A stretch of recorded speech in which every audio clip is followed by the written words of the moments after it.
Amy 啊，聽講你前2日買咗個手袋，你而家有後悔又想退貨喎？你知唔知喺呢度買嘢呢係好難退貨㗎？嗱，因為咧喺好多年前咧，其實我哋係有好多係上門去買嘢嘅人咧，嗰陣時咧我哋都係因為冇而家咁可以喺電腦揾到咁多資料啦。咁曾經咧就有好多人買嗰啲即係叫百科全書咧，就話俾小朋友可以讀書啊，咁係對佢哋好有益處嘅。咁係因為咧佢哋買嘅時候咧就施一啲壓力啦，咁變咗好多人都因為有呢個壓力咧，衝動之下咧就購買咗。咁所以咧聯邦政府俾你一個3日嘅冷靜期咧，你係可以改變主意嘅。但係除咗咁之外咧，一般嚟講咧，你係呢個消費者咧都係好難就係話去退貨嘅喎，除非嗰個商店咧就係有呢一個政策係容許你咁做嘅咋。我係 Hannah 梁律師，法律係非常之複雜嘅，我會用我嘅經驗嚟為你解答每一樣嘅法律問題。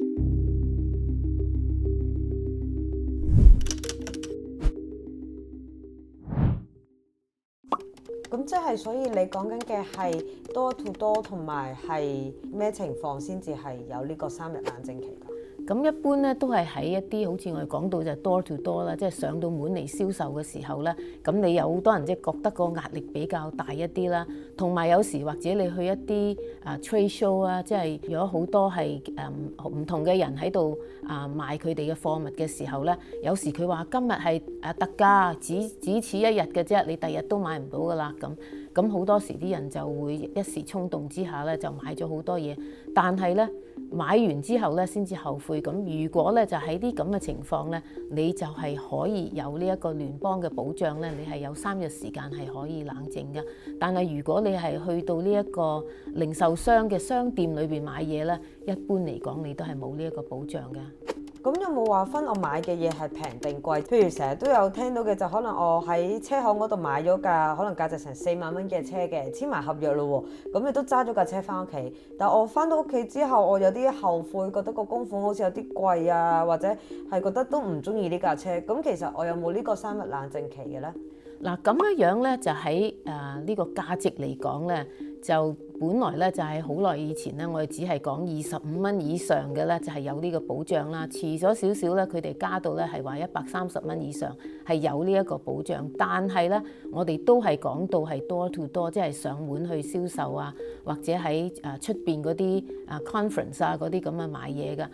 如果咧你話去買車咧，原來汽車咧就註明咧係冇呢一個保障嘅。咁係咪即係代表係車行係可以直接拒絕我嘅？因為只不過係我唔中意嘅話。咁如果咧就係你講到新車嘅時候咧，個車係冇問題，只係你自己咧就有少少後悔啦，就唔想買呢架車嘅時候咧，咁呢個咧就係冇保障㗎。咁我想問下，如果我係舊車，如果我係買一架二手車嘅話，咁有冇啲乜嘢聯邦或者加州嘅保障㗎？咁如果你係買二手車喺加州啊，咁你等到10月1號之後你先去買啦，因為原來咧我哋加州有個新法例咧，就係10月1號2026年生效嘅。咁呢個法例咧就係保障嗰啲人係去買呢個二手車嘅。咁如果你買嗰架車咧就係5萬蚊以下啦，你買嘅時候咧，如果你係喺3日內你係反悔嘅時候，你係有呢一個冷靜期，你就可以去退翻架車㗎。咁但係咧就係呢個生效日期咧就係10月1號。咁而且咧佢哋同你計嗰3日咧就係由你簽咗呢個合約之後第2日先至算係你嘅第1日嘅反悔期開始。嗱，咁如果你啱啱第3日咧係weekend 啊，或者嗰個賣車行咧就係休息嘅時候咧，咁嗰日就唔計嘅喎，你係可以到有後1日咧先算係你嘅第3日㗎。我想問下咧，咁如果係呢個3日嘅取消期嘅話咧，有冇啲乜嘢條件？咁你係有3日嘅時間咧，就係作為呢個冷靜期啦。但係咧，你係唔可以揸超過400個 miles 㗎。咁因為喺400里嘅時候咧，似乎你係揸得太多啦。咁佢覺得呢個咧都係唔應該㗎。咁而且你還呢架車嘅時候，如果你係呢個改變主意咧，你要將架車咧就係同你攞嘅時候嗰個條件係一樣嘅，你就唔可以有其他新嘅損壞啊咁。咁而且咧，就算你俾翻佢咧，雖然佢係即係退翻嗰個買價俾你，但係咧佢係可以同你收一個費用咧，就叫 stocking free， 即係佢要將架車咧等翻入去佢個車房啊，咁嗰度有少少費用啦。咁同埋咧，如果你揸嘅呢個 mile 即係里程咧就比較高嘅時候咧，咁佢超過250個 mile 嘅時候咧，佢就係可以係收你1蚊一里㗎。咁有冇話係咩車種限制咁樣樣？嗱，咁個車嚟講咧，呢個咧都係保障一啲買呢個二手車嘅人士㗎。咁因為咧好多時咧就係買二手車嘅時候咧，好多時都會俾人因為個車嗰個條件同埋有時佢又係買嘅時候或者係冇諗清楚咁所以係保障佢。咁唔包括嘅咧就係新嘅車啦，唔包括啦，好似電單車啦 motorcycle 咧又係唔包括嘅，同埋有一啲我哋叫 off-road vehicle， 即係去有時嗰啲車輪好大嗰啲咧係特別去上山行一啲即係比較崎嶇嘅路途嘅車嘅時候咧，嗰啲都唔算喺裏邊。咁一般咧就喺城市揸嘅車咧，呢個就係包括喺裏邊嘅二手車啦。咁梁律師我想問下咧，咁如果我係喺網上邊又或者係有啲係電話購物電視購物嚟完成呢個交易嘅話，咁會係點樣判斷呢一樣嘢㗎？咁而家嚟講，好多人都係 online 啦去買嘢啦。如果你係喺電話購物online 購物嘅時候咧，咁呢啲都係冇呢一個保障㗎。咁最主要咧都係呢個我哋所謂 door to door 呢個壓力比較大啲嘅時候咧，先至有呢個保障。3日冷靜期呢一樣嘢咧，會唔會話有啲取消權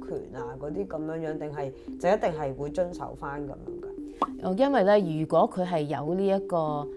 權利嘅時候咧，佢應該咧就係有註明咧，就話俾你知咧，你係有呢個3日嘅時間咧，就係去取消㗎。咁而且咧呢一個取消權咧，仲要係好明顯嘅，等你可以睇得到嘅喎。咁即係話佢唔可以話係好細小咁喺裏邊咧，即係好細心先至會睇到㗎。咁佢要你非常之明顯喺你簽名嗰個附近咧，你就要知道咧同埋咧佢字體咧要比較大一啲咧，等你知道咧你係有呢一個權利㗎。若果係冇咗呢一個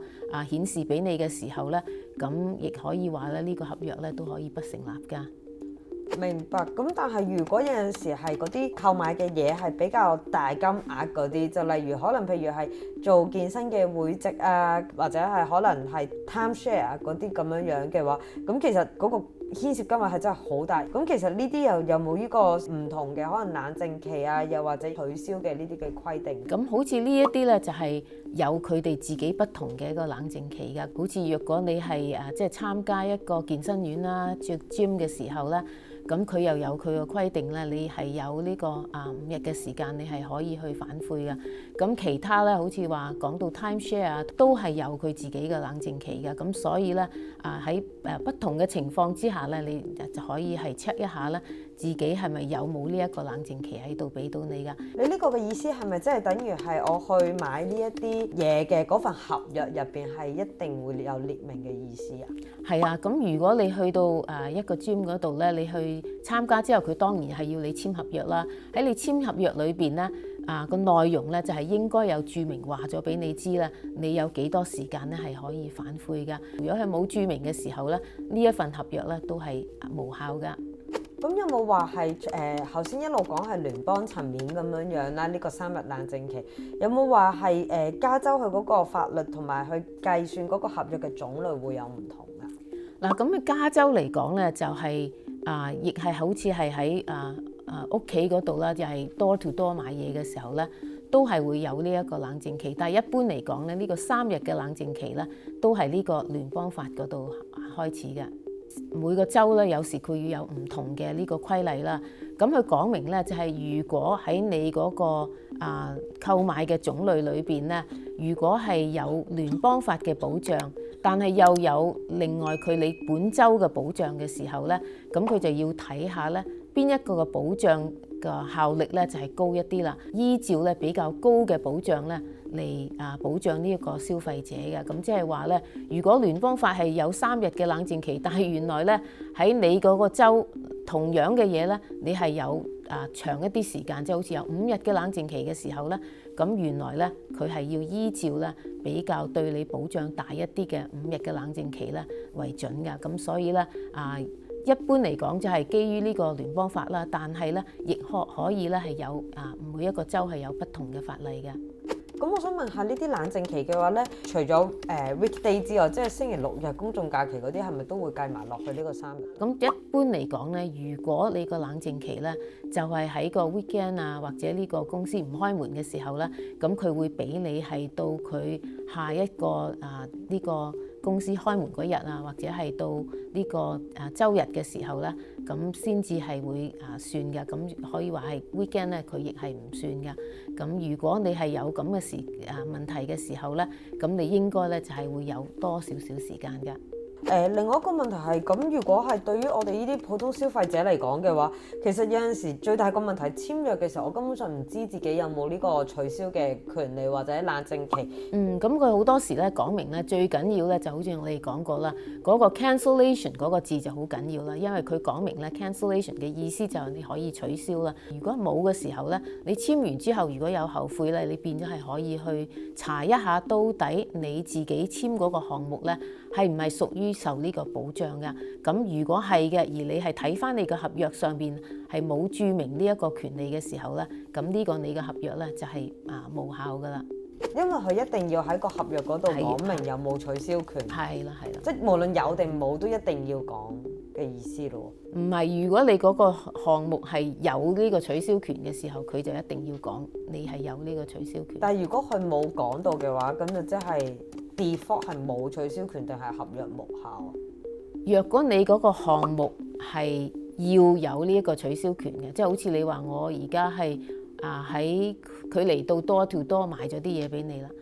咁你就簽咗約嘅時候，咁你呢一種嘅合約，呢種類嘅合約係有呢個取消權嘅。咁嘅時候咧，你簽嘅時候你就一定佢要將你個取消權係註明喺裏邊咯。如果佢冇註明到，即係漏咗嘅時候咧，根本你嗰份合約就係無效，即係你都係冇呢一個責任要俾錢佢咯。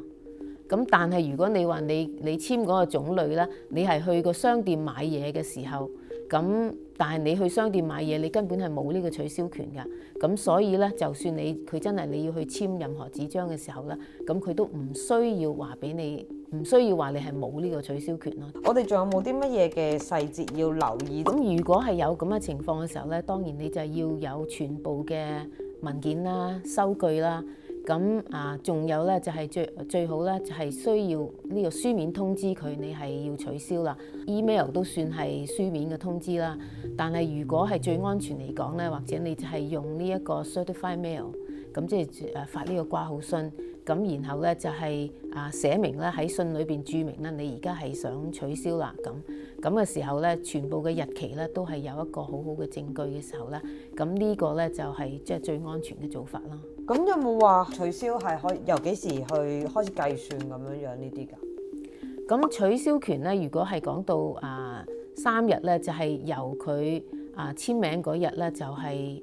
開始咧，就係計佢3日嘅時間。咁然之後咧，如果譬如佢係話3日嘅時候咧，佢就係由佢第3日嘅好多時就係 midnight 開始嘅，可以話到 midnight 第3日嘅 midnight 其實就係第3日嘅朝早最早嘅時間咧，就已經算係第3日嘅。咁但係咧有時某些嘅州咧就係話佢會俾到當日嘅5點鐘就係呢個收工嘅時間。咁嘅時候咧，其實你嗰度嘅時間又會長咗啲啊。咁所以咧你就係要即係要留意一下嗰個日期嗰度咯。咁如果有一個情況係個 salesperson 啦，佢係口頭同我講話3日可以取消，但係佢份合約嗰度又冇咁樣寫明喎，咁我應唔應該要求對方去白紙黑字加落合約，我先好簽名呢？嗱，咁如果咧你嗰個項目根本係冇呢一個冷靜期，或者冇一個可以去退貨嘅日期嘅時候咧，咁而嗰個售貨員只係口頭咁同你講嘅時候咧，可以話到咧，如果佢日後係唔再承認嘅時候咧，你係未必有一個好嘅證據嘅。咁所以如果佢係講到話我哋公司係冇問題㗎，我哋擔保你3日你都可以翻嚟換㗎或者退貨嘅時候咧，咁你最好咧就係要佢寫低咧書面通知就係最好啦。